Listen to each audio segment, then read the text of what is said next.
Hello, Brother Sewing and Crafting family. I'm Angela Wolf, brand ambassador, and we are taking over the Brother Sews and Brother Crafting Facebook and YouTube pages. So welcome. How are you this week? So I missed you last week because I wasn't live. I was fishing, but I was hanging out in the chat. So I felt like I was still live with you, just in a different way. So I hope you enjoyed the shows last week. And this week we have another fabulous rundown. And today we've got another brand ambassador, Cindy Hogan, and she has a really cool tutorial with hats. That's all I'm going to tell you, because I'm going to bring Cindy up and let her share this with you. Because when she said this, by the way, I was sitting on the boat fishing and I didn't have time to embroider my hat. And I was thinking, dang it, I should have sent it to her. So let's welcome Cindy. I see you all rolling in. Hi, Cindy. How are you? Great. How are you, Angela? Good. I should have sent you my hat. It's still sitting on the 10 needle waiting to embroider, and I ran out of time when I left last week. And so I had a different hat that had no Win an Angel on it. Bummer. You know, there's only so much time in the day that we have to be able to get something done. So, you know, I get it. But your tutorial today is, I'm actually glad I waited, because I've always wanted to work with foam letters. So tell everyone what you're going to be showing us today. Okay, so we're going to be using embroidery foam to give a three-dimensional look to text. Now, if you watched my show last week on my page, I did show them how to create puffy text, basically. And you do want to use the actual embroidery foam. There is a difference between it and craft foam. So if you in a pinch, yeah, you could use the craft foam. If it's not going to be washed, not going to be a big deal. But if you plan on having to ever wash it, you probably want to go ahead and use the embroidery foam, not the craft foam, simply because there is a difference in density and there's a difference in the way it looks. Now, it comes in two different thicknesses. There's a 2 millimeter and a 3 millimeter. So depending on how much puff you want, depends on which one you're going to go with. So I'm going to use 3 millimeter today, but I have a 2 to show you. And then you could also, if you really want to, more puff, you could go with 2 layers of 2. And it will still fit underneath the multi-needle. But we're going to use the 10 needle, the flat brim cap frame. And the reason I'm using a regular cap frame, using it on the tubular machine, is because if you notice, if you do a cap flat, if you're just doing that center area, not a huge deal. But if you're planning on having something that's going to need to contour, having a cap frame, a real cap frame, is a huge benefit. Yeah. Now, some of those cap frames, you can actually embroider all the way around the side, can't you? Yes, you certainly can. The 10 needle has a 270-degree ear-to-ear cap frame.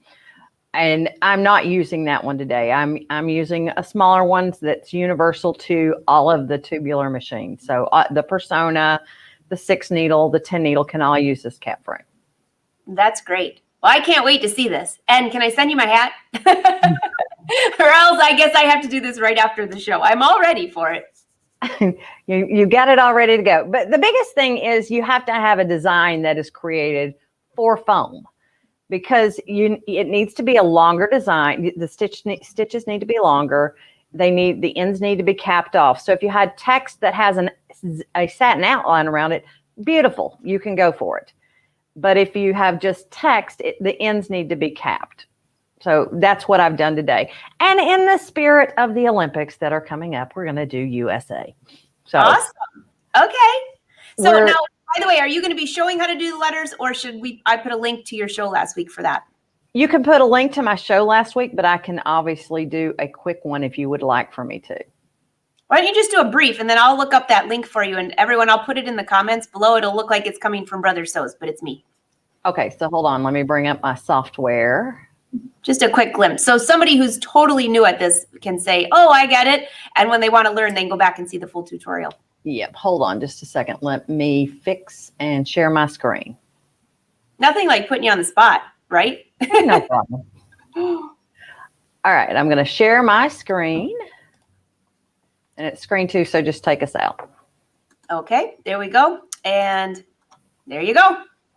All right, so I have my cap frame selected so that I know the area that I'm in. And there are different cap frames that you'll see when you go into your PE Design software. This is the original cap frame. This is the most universal one that goes on all of the machines. And the third one is the ear-to-ear cap frame for the 10 needle. I'm going to go with the universal one because that's the one I'm using. And we'll just do a single letter to get you up and running. So let's just type in the letter U. And you'll notice I have a nice fat font here. This one is a built-in. It's number 60 in the font list. You can resize these pretty much as long as you want it, as big as you want them to go. One thing I will tell you is that you want to kind of keep that distance in the longest stitch being about 10 millimeters. And I'm still well underneath that, so I'm good. And if you need to stretch your letter, you can always do that with pull compensation. The other thing that's key is increasing your density. So you want your stitches more compacted together so that they actually are tight when you go to stitch it. I'm going to go up to 12 millimeters. That compacts my stitches really tight. And let me show you the difference. So do you see, let's go zoom, selected object zoom here. So do you see how tight those stitches are together? If I go back to the defaults, they're much looser. That is one of the keys. You want it tight. Now this one actually caps itself off pretty well, but if you want to ensure that that's going to happen, you're just going to grab your shapes tool and grab your little manual punch tool here and click. We just want to cap that end off.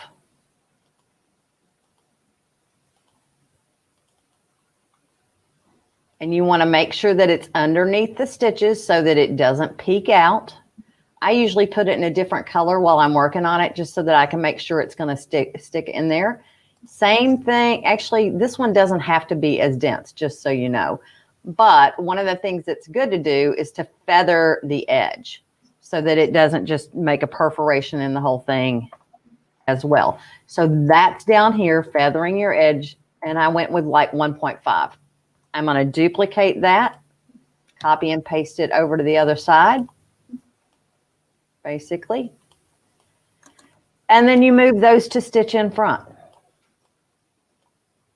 And change the color back to the color of the text. And that's all you need to do. That caps the letter. Now, if you didn't want to cap your letter, if you wanted to use, I'm going to delete that, an outline stitch. Put you on a zigzag outline stitch and change that density of that outline stitch once again to about 12. And that will take care of it. You're under sewing for your text. Oh, where are we at? Down here. You want to go with the contour outline. And the reason I say that is that will also give it a chance to perforate those edges so that it's in there. Okay. Makes sense, Ange? That makes a lot of sense. Very easy to follow too. And I did put a link to your Facebook page in the comments. If you saw that in there, that's where you can find all of Cindy's videos, but her last one from last week would have been on there. So makes a lot of sense. All right. Okay. So if we're ready to go, I will flip cameras here. And hopefully we are on the correct one. We are. So the first thing we need to do is put on our cap frame driver. The cap hoop comes with a driver and a holder and an assembly. So we're just going to take off the screws from your regular frame holder and throw them on the bottom of the floor if you want to. I had to say, I thought I heard a thump, and I was like, oh, that's usually what I do. I didn't know that you were supposed to do that. Oh yeah. So there are two little holders here that you can put your screws in, two little spots. And if you don't want to lose these screws, that's a really excellent place to put them.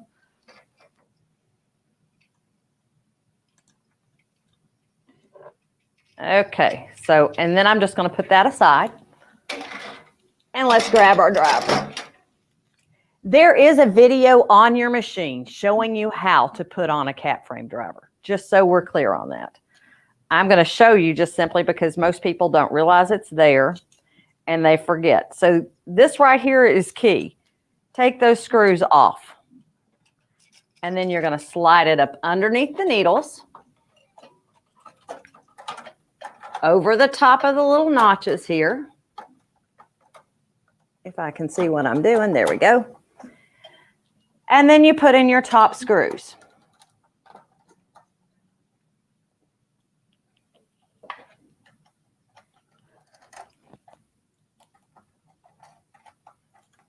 Then there's 2 screws on the bottom, and you want to make sure everything's pushed back and screw those screws in. If you remember which direction you're going. There we go. Now, the first time you do it, there is a little spacer thing, and there's instructions on how to make sure that that's in the right spot. Mine has already been set up that way, so I don't need to actually do that.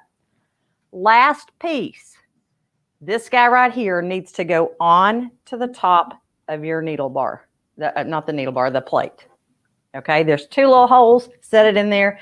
That takes up the space between the hat and the throat of the machine. Good so far?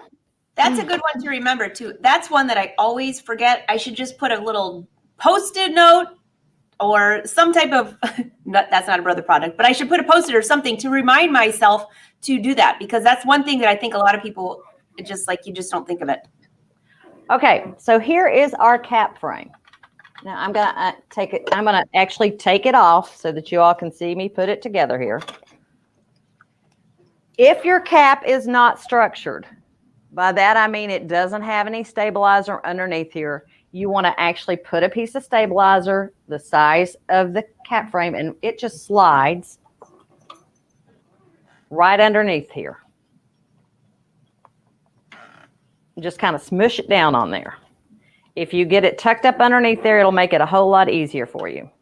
If your cap is non-structured, like mine is non-structured, I usually make sure that I've got it on the outside of the brim, just so that I can easily push it in, but it's much harder to get it outside of there when you, what am I trying to say, when you insert this. So what you're going to do is you're going to put your cap in, and then these 2 little guys go into a little notchy thing, and then you lock it in place. But we're going to go ahead and put our cap on here.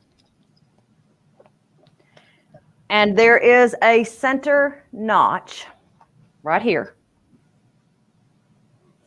And you want that center notch to line up with the center of your cap. And then you want to make sure that the sweat band is pulled back. So then you get in here with your sweat band pulled back, your cap all ready. Slide it over the tube there, and then get it in the little channels on the side, making sure you don't get your sweat brim in there. Sweat band, I call it a brim, but it's a band. Okay, so once you've got it like that, we want to make sure that we're in the center, and I'm going to push down, and then I'm going to lock the lock underneath it.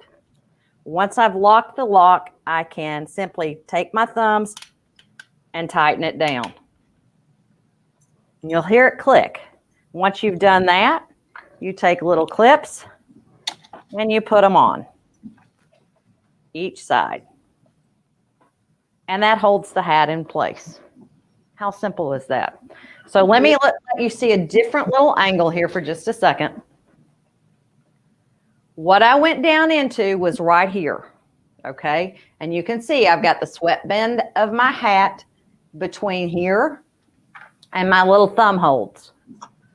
Once you've done that, you can then just take the cap frame off. And it's going to be easier if I get in front of it.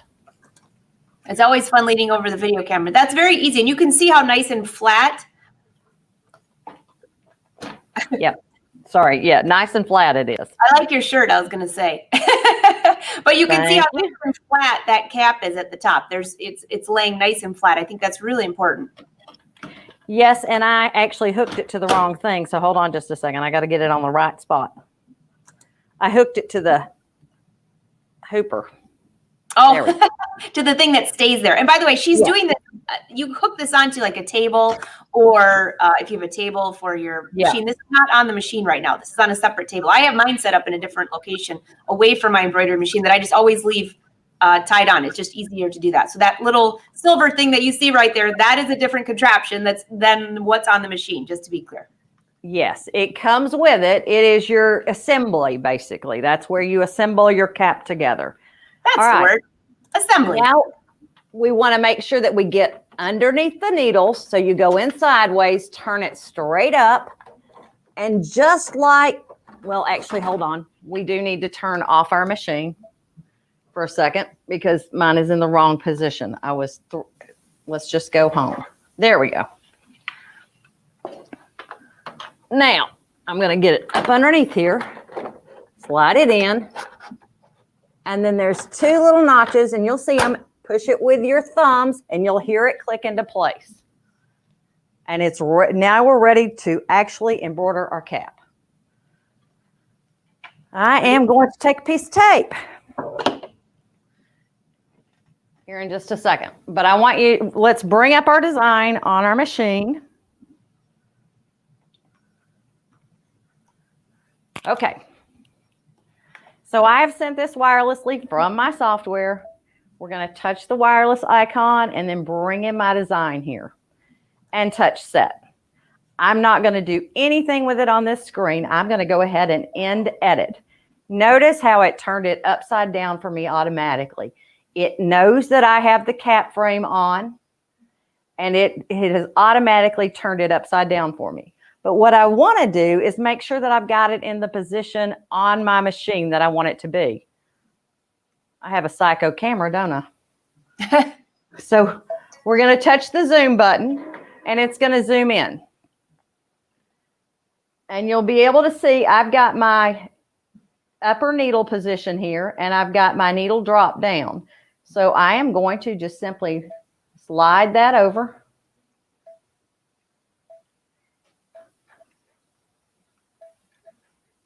Until it's right there in the center. Then I'm going to move it up as far as I can get it to go. And it'll click at you when you're there. I'm going to slow down a little bit and get on that center seam.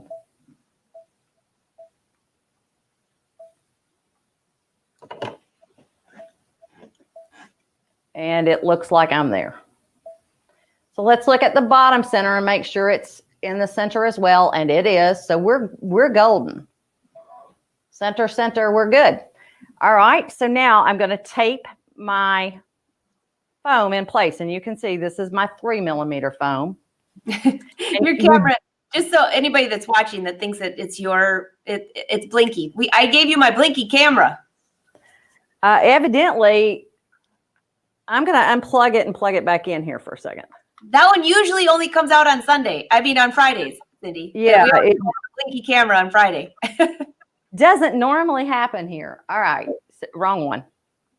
Number one. So I am going to actually take that. You can float it if you want to, but I found it does better if I tape it down. So I'm going to take some medical paper tape and just kind of tape it where I want it to go.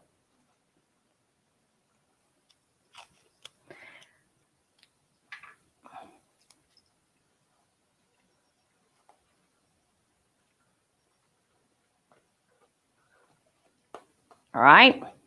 Once we've done that, if you want to make sure that you've got it in the spot, you can check it on your machine again with the blinky camera. Hopefully it's not too blinky. We can double check and make sure we've got enough foam on each side. And we do, we're good. So let's go ahead and say okay. Move it back to the center. Say okay. And touch embroidery. And now let's see what we've got. My red is on needle 1, so you want to match your foam to the color of thread you're planning on using. That's the other key. We're ready to go. The machine will automatically slow it down to the speed that it needs to be at. So let's go ahead. Do I have any questions so far? Yeah, you do have one. Sharon just wants to know, did you digitize the USA to stitch from the inside out? I did. Okay. I reordered it so it would go inside out. So it's going to start with my U. And actually, you I probably mean, my S, sorry. with the S, you would probably do that even if you weren't using a phone, even if you're just doing a hat. All right, I'm going to come back over here for a second, and then I'll show you what we're going to do afterwards. So if y'all want, do y'all want to see it stitching for a minute? Yes, we do.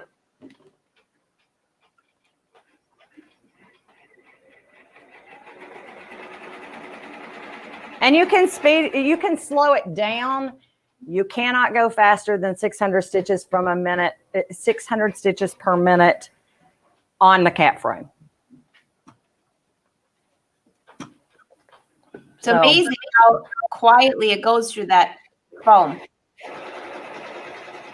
And it's just going to kind of do its own little thing here.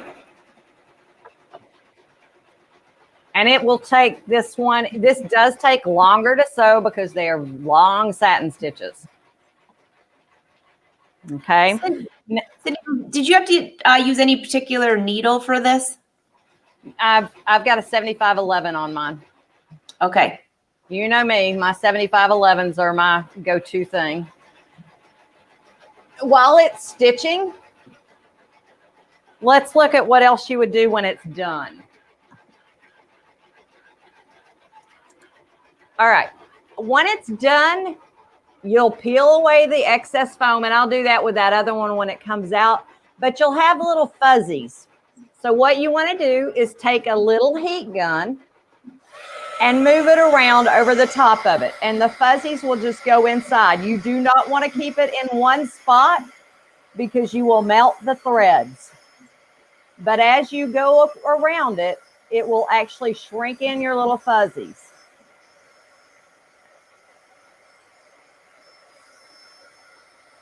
And that's all there is to it. Don't get real close to it. I will tell you that. You can burn your cap and you can melt your thread.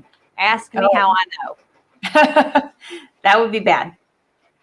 Here is 2 layers. So if you look at the side here, this is 2 layers of puffy foam.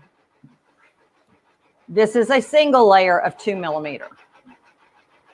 So depending on the look you want, and this is a single layer of 3. So you can get it really puffy if you want to. I went with 3. So, hey, Cindy, a few people are saying, hey, can you do this on the Luminaire? Well, you obviously can't with this particular hat frame, but have you ever done this just with a flat frame? Cindy and I both taught a class, which is still available also, that you can watch, where we showed how to embroider hats with a flat, not with the 10 needle. And that class was really informational. So if you need a link for that, let us know. But for the Luminaire, can you still use the foam? Is what they're asking. Yes, you certainly can. You certainly, it's the same technique. It's just not going to follow that curve of the hat. Okay. Right. So it's the exact same technique. You may have to raise your presser foot up, your embroidery foot height, just simply because it's got to be able to get over that foam. So you may end up raising your embroidery foot height. Okay. That making sure I can just see most of these.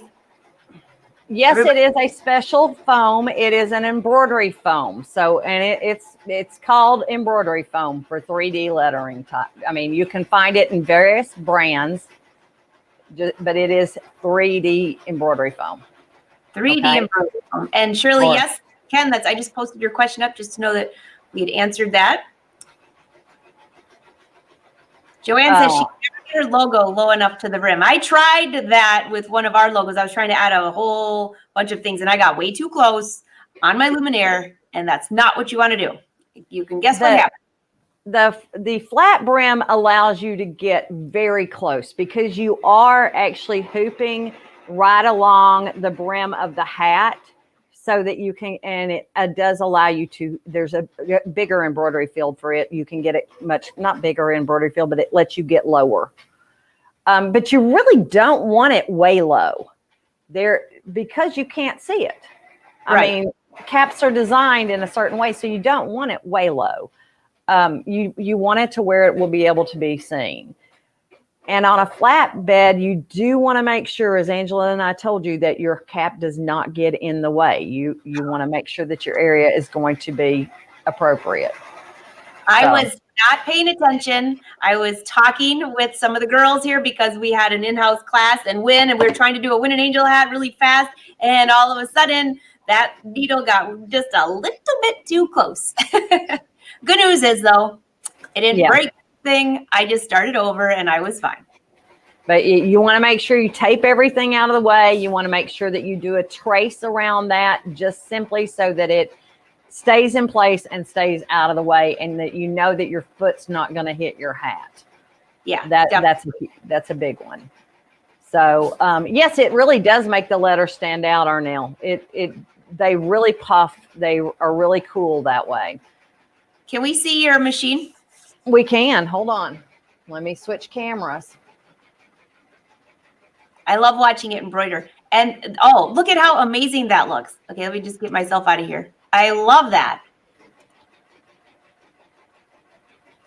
And do you know these are very expensive hats? They don't start as expensive, but when you add a puffy foam like this, have you ever checked pricing? That can get very pricey. Oh yeah, it definitely can bump up the price of a hat. So if you're planning on doing a business, this is not a bad side to add into it. Definitely. Adding puffy text can really help. I think it was Sharon. Let me just check here. Had a quick question. Sharon, you can go with 2 millimeter or 3 millimeter, or you can use 2 layers of 2 millimeter if you really want it thick. I personally prefer the 3 millimeters as to 2 because getting 2 layers of foam out is much more challenging than getting 1 layer off.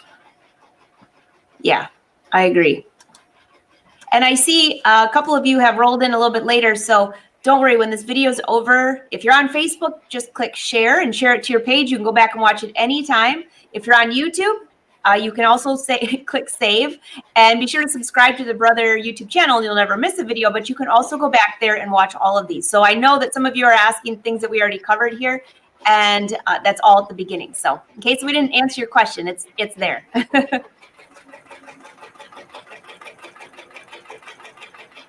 Just checking to see what was happening with it. I heard a different noise, so I wasn't sure if something was going on bad over there.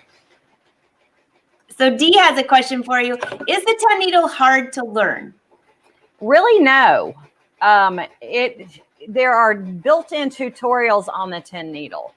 Let me come back up, unless they want to watch that still stitch. There are built-in tutorials on your 10 needle. Must have had a thread break or something. Whoop. Hold on. Or ran out of the bobbin. That's usually what happens during a live show. Okay, yeah, I gotta, hold on. Oh, well, that's what happened. My thread came off. How that happened, I don't have a clue. That only happens because we're live, always. People love it too because they're like, oh, that happened to me. That happened on my surgery the other day, went flying off. Rhoda, the foam, if you're looking for foam, check your local craft store. You can also message Cindy if you'd like. It's not a Brother product, so.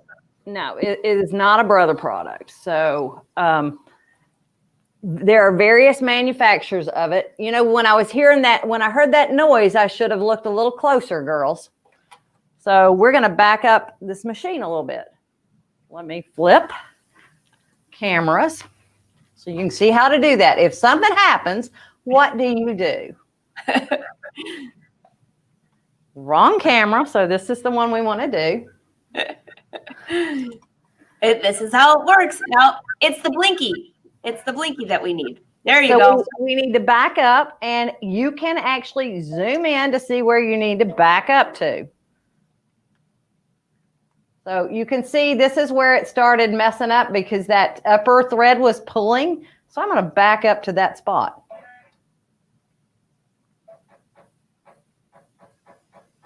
Cindy, I know you didn't plan on this happening, but this is the best tutorial for people who this happens in the real life. Like, what do you do? What do you do? Yes. So I'm going to back up to here because that's where it started happening. And I can clearly see that. So we're going to back up.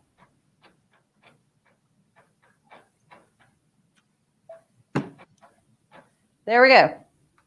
So now that I've backed up, I'm just going to go ahead and say, okay, lock it and go.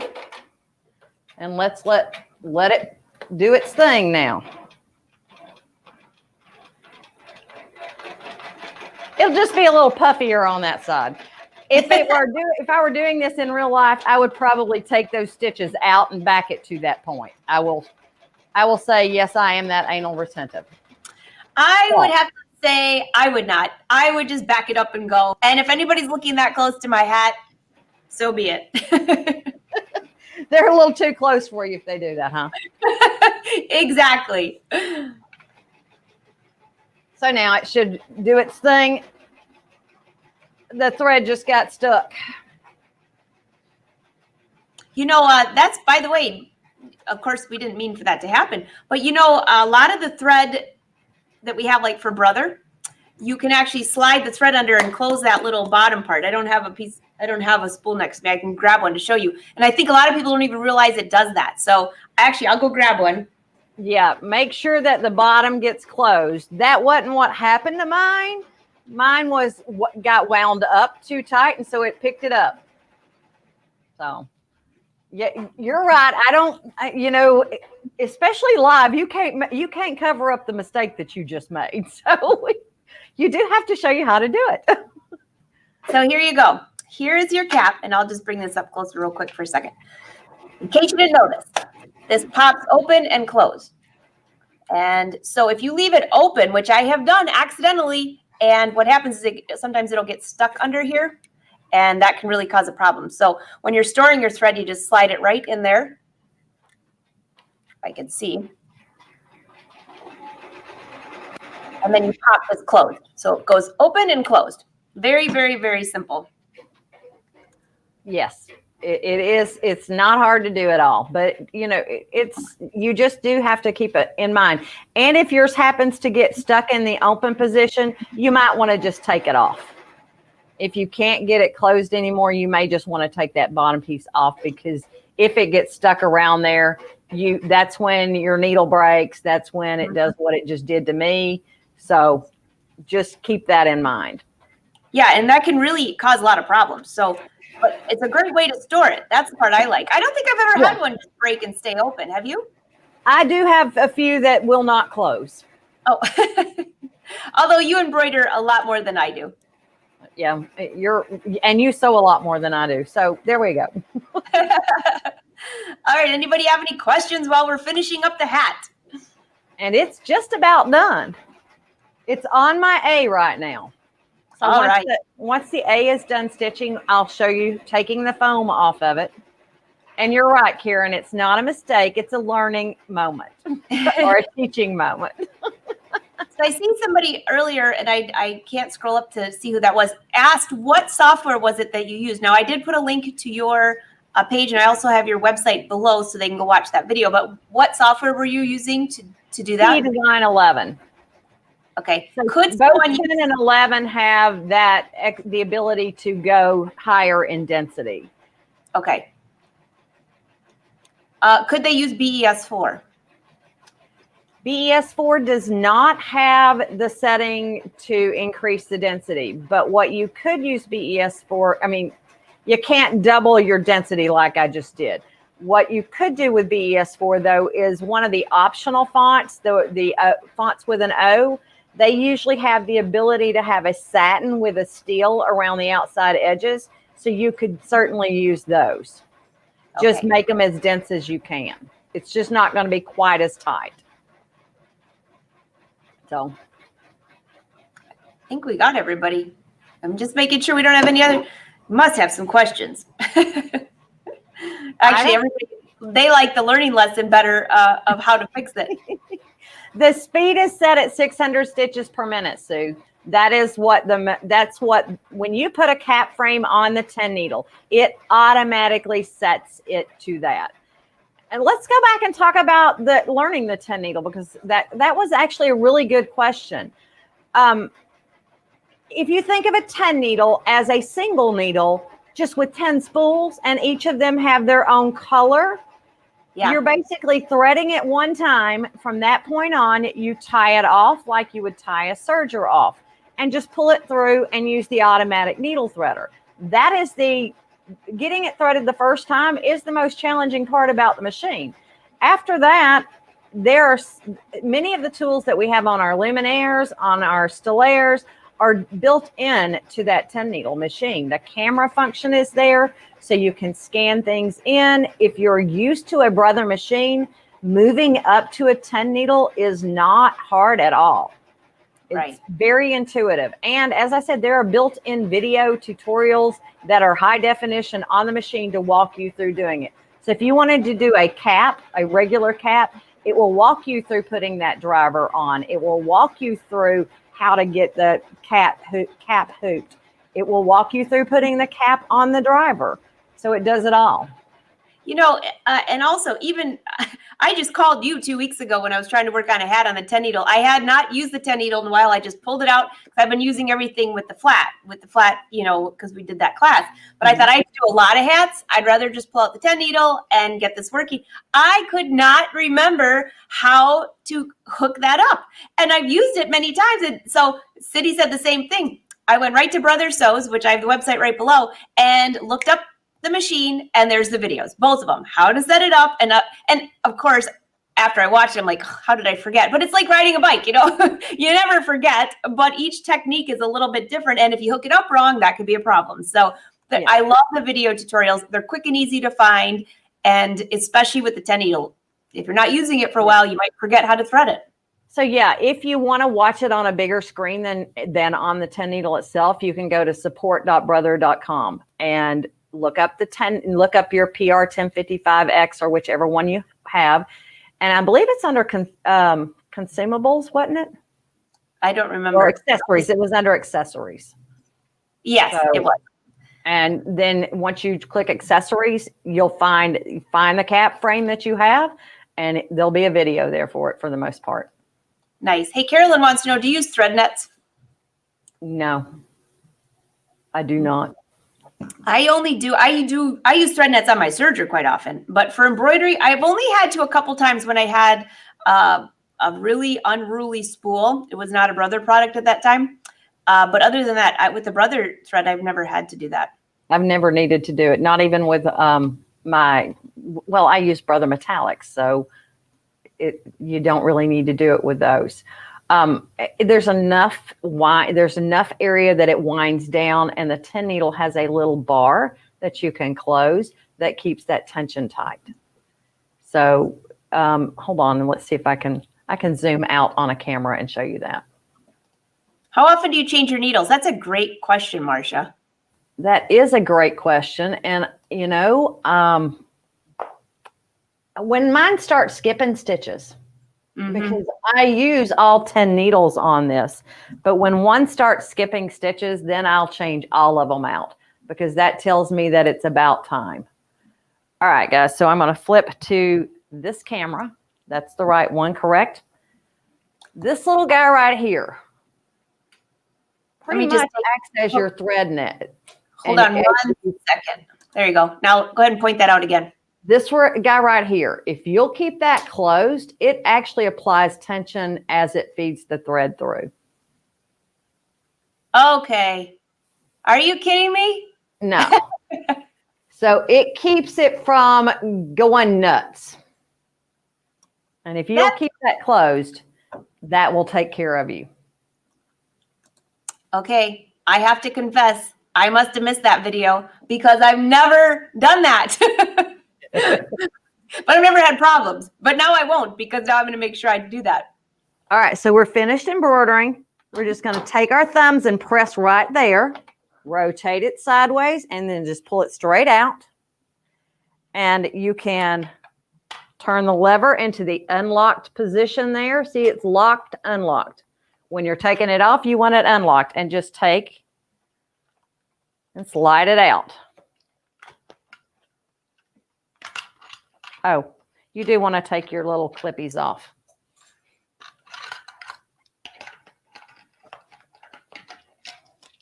And then just set this back down on top and put it on your assembly area. All right. Hey, Dee wants to know which 10 needle are you using? I've got the PR1055X. Awesome. Okay. Let's take off our extra tape here. And we're going to peel off our foam. Gently do this, guys. You don't want your stitches to pull. But you'll notice how well that perforates.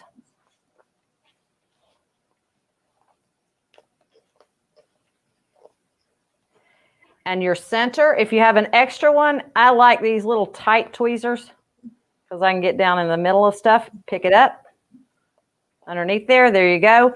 And then, as I said before, I've got a thread I need to trim. Just take your heat gun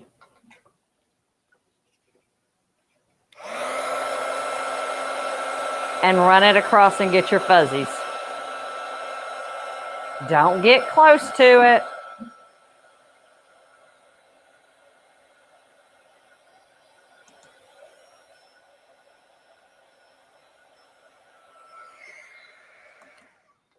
And voila, we're done. That looks awesome. I really like that pink hat. Just in case you were wondering. I can shoot that one over to you. Oh, I lost Cindy. She'll be right back. She disconnected, but she's coming back. She must have hit a button or something. Here she comes. Hit the wrong camera. Oh, everybody, that is so awesome. It looks great. Wait a minute, we're echoing.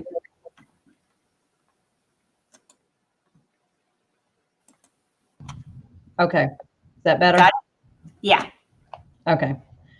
And then take your stabilizer and peel it out. Now, I did use a heavyweight cutaway. Not a cutaway, a tearaway. A heavy tearaway. I think brother calls it medium. So. Oh, yeah. I was, somebody wants to know, can you use a hairdryer for that if you have a really good hot one? I was not real successful with a hairdryer. Okay. You can try. It just took forever. I was done with it well before that. I've also been told that a steam iron, if you steam above it, that the heat of the steam will help with that. Oh, that's a good idea. That's what I would probably try. So you can try that. But the little embossing heat gun works really well. So the frame that she's using, call your brother dealer. That's where you get those for the. Yes. Call your local brother dealer. Yes, indeed. And if you don't know where your local brother dealer is, right below you'll see brothersews.com. Click on there. There was one question up here, and I'm not sure. It was kind of general, so I'm not sure that you'd be able to answer this. But let me just shoot up here. Hey, Marianne, the puffy foam. Just visit your local craft store. You can message Cindy if you want to know what she's using. Just isn't a brother product. And some of our dealers carry embroidery foam. Oh, awesome. Okay, so this is a bit of a long question, but she said she loves her 10 needle. Threading it the first time was a little difficult. Once you get the hang of it, I cannot believe I forgot that little top part. In fact, I'm looking right now and I do have it closed, so I must have known that and just forgot. But she says sometimes where the tension seems to be wrong, where the hoop of the needle or the thread will pop out of the needle. Do you have any suggestions for that? My suggestion would be to change your tails to long tails instead of short tails. Would you like to know how to do that? We would love to know how to do that. That will be the best tip of the day for everyone because that is so true, Cindy. All right, is that the right? Yep, okay. Hold on. I got to change the audio. Do you want to go to your the blinky camera? Yeah, we're going to the blinky camera. But I got to zoom in so you can see it first. So hold on. Okay, we're at your table right now. Yep. I didn't want to get you sick. Oh, trust me. I've been fishing for 10 days. No problem on this end. And all the brother fans are used to it. Trying to keep you from getting sick. Of course, we would love that. All right, here you go. Okay. So touch your set, and let's touch OK here. Touch settings. And let's go to where it says tails. Thread trimming on DST, short stitch delete right here. Long tails, short tails, or standard tail. I have mine set at long tails because I don't like my thread coming out. There you go.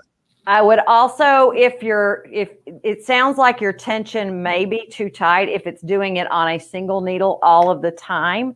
So I would loosen the tension slightly. But the long tails will usually take care of that issue for you. Very easy. All right. Any other questions while I'm sitting here at the machine? Barbara wants to know, doing the tack down on the, I am assuming that was, Barbara, I'm assuming that was Luminaire, and you got to love spell check, right? Yeah. Does the tack down on the Luminaire happen because of the tail? Can that be changed on the Luminaires similar to what you just did here? No, that is an adjustment that your dealer would need to make. What I do when I'm doing my basting stitch on the Luminaire is I will hold the tail, I will drop my needle, bring it up, and bring the thread to the top and hold them to let it start. Perfect. For the basting stitch, just simply because they tend to do that because it's a long stitch, and so it doesn't, it basically loses the bobbin thread.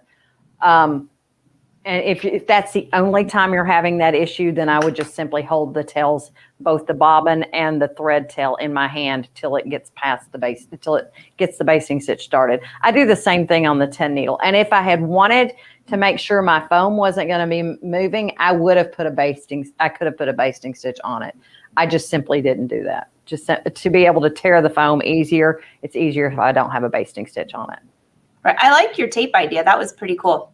There was just one more about the hat. Let me just see if I can find that. Okay, so just a question.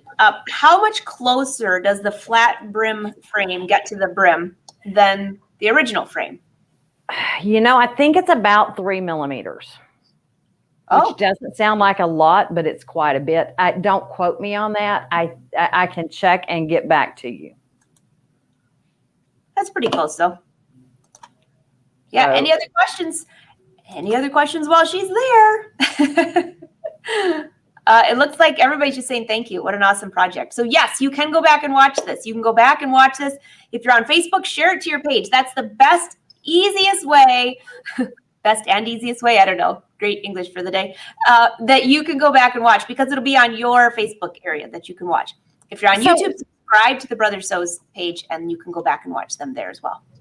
Something else you could do, just so you know, is on the machine itself, let's say you wanted to have a circle that was puffy. You can actually increase your density of on these. So since that's a closed area, you could do that. You can't make the stitch wider, but you can enclose the area to make it more dense. Oh, that's a good idea. So, I mean, it's not going to stand out as much as it would if it was a really wide stitch, but it will still puff that way. So if someone does not have the software, what would you recommend then using that? I mean, how would you recommend them be able to do this project? If they don't have software, they're gonna need to purchase fonts and designs that are created for foam. Okay, and there are some out there for sale. Yes, and actually I saw in the comments quite a few people saying that they just purchased some from some other brands that are very compatible on the Brother machines that are specifically for that puffy foam. So that's exactly a great way to do that. Yeah. And they're not very expensive. Well, some are not. It depends. Yeah. So it's not, I mean, it all depends on what you're planning on doing. If you're planning on doing it a lot, then purchasing software or purchasing embroidery designs that are created for that, that's a great way to do it. So if you're not ready to invest in software, then go that route. Well, and the other thing is so many people have talked about starting small businesses or making a little money from home. That project right there on a 10 needle, you could make a lot of money selling on some of the social media channels and, opening a little shop. Virtual. You could customize it. That was the other thing I was going to show if we had time. So if you wanted to, we could actually, but I didn't bring a piece of stabilizer in here. We could hoop the back of the hat. Not on the cap. You don't do that on the cap frame. You do that on a standard frame. Yes. maybe we'll do that another day. We can do the next one. And I saw a lot of people on here mention that they took our class, and we showed how to do that. Yeah, we certainly did. So, and you can do that directly on the machine. Yes, and that I did on the Luminaire, but you could even do it on just even with a 4x4 hoop even. Yes. It's not much room, and you can make that text nice and curvy, and people coming from behind you can read whatever's on your hat. Yes.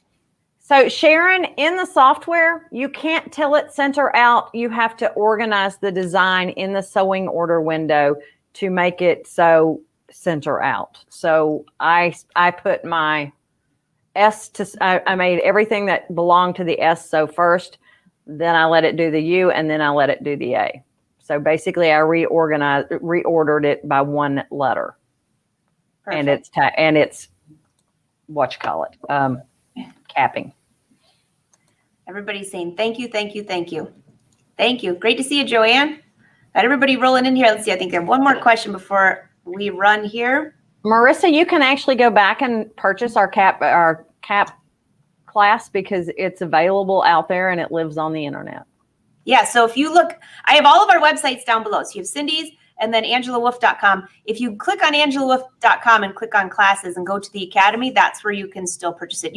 We did it live, but then it lives there. So we're still there with you, just not live. I think there's a link for it on my page on virtual classes as well. So and then you should be able to get to any of it. Awesome. Everybody's saying thank you. Thank you. You are so welcome. Someone said, when's your next embroidery class? Cindy and I have to talk about it. But in July, it's fishing season, and fall will be here soon. Seems to be fall and winter are the best time for classes. Here, Marcia has a quick question for you. When you do center out, is that whole letter or part of the letter? It's the whole letter. You move the letter to sew. Basically, when you're doing cap embroidery, you try to go bottom to top and center out so that you don't push your embroidery down. Letters, however they are digitized, is how they are digitized. What you can do is change the sequence, the sewing sequence, basically, to where your middle letter sews first, and then you just, let's say I had the word Tennessee. I would move the N to sew first, the next N in the line, the E, and then the T, and then it would go the opposite direction to finish out the letters. You can't change whether the points of those to start at the bottom and go to the top. So that's in your, let's say you were doing a major design and you were designing, let's say, lettering in the ocean and whatever. So you would want your bottom lettering to sew first, your top lettering to sew last, and you would want it to go center out. BES does have a setting on it that can say center out for lettering. It does not reorganize the design itself to sew center out. So you still have to do some of that yourself. I have a project for you. You do? I do. So someone sent me a photo of our boat, and it's a beautiful photo, and then they kind of made it more almost like a cartoon looking. I think that we should embroider it on a hat one of these days. She's wanting me to digitize for her, guys. I think so. Everybody's saying thank you, thank you. Yes, by the way, speaking of digitizing, why don't we give you the rundown for the week? This afternoon, Cindy, you have software shut-in at 4:30 your time, or 4:30 Eastern Standard Time. That's not your time. And that is always a great show. If you want to go back and watch those, go to Cindy's page. I have the websites down below.